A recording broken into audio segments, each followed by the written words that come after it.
আল্লাহর ওয়াস্তে সাহারি এবং ইফতারে মুসলমানের মতো খাবার খাবেন, জানোয়ারের মতো খাবার খাবেন না। সাহারি এবং ইফতার এই দুটোতে কি খাবেন? মুসলমানের মুমিনের মতো খাবার খাবেন, জানোয়ারের মতো খাবার খাবেন না। আল্লাহ পাক বোঝার তৌফিক দান করেন। মানে আমরা কিন্তু সাহারিতে কি করি জানেন? 7 পেট খাই। কয় পেট? নবীজি বলেছেন খাবে পেটের 1 ভাগ খাবার, 1 ভাগ পানি, 1 ভাগ, আবার বলি 1 ভাগ খাবার, 1 ভাগ পানি, 1 ভাগ। কার পেট খালি আছে এখন খাওয়ার সময় খাওয়ার টেবিলে? আমাদের ওস্তাদরা বলেন যে মুসলিম উম্মাহ, আমাদের ওস্তাদরা বলেন যে মুসলিম উম্মাহ খাবার টেবিলে হেরে গেছে সে কখনো জিহাদের মাঠে জিততে পারবে না। বুঝতে পারেন নাই? বুঝতে পারলাম না মনে হয়।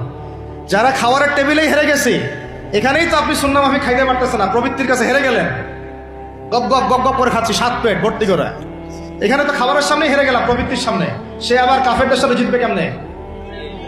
জিতবে আগে নিজের প্রবৃত্তির উপর জিহাদে তো জিততে হবে। আমার মন চাচ্ছে যে না করি, করবো না, এটার নাম জিহাদ, এটাও জিহাদ। মন চাচ্ছে সুদ খাই একটু, খাবো না, এটার নাম কি?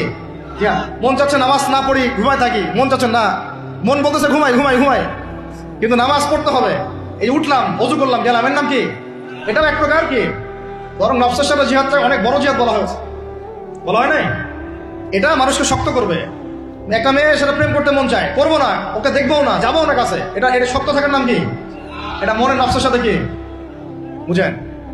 আল্লাহ পাক আমাদেরকে নফস শক্ত করার তৌফিক দান করেন।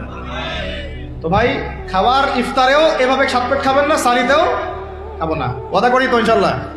শোনেন, পরিমিত খাবেন, পুষ্টিকর খাবার খাবেন, পরিমিত খাবেন কিন্তু পুষ্টিকর খাবার খাবেন, তাহলে যথেষ্ট হবে ইনশাল্লাহ।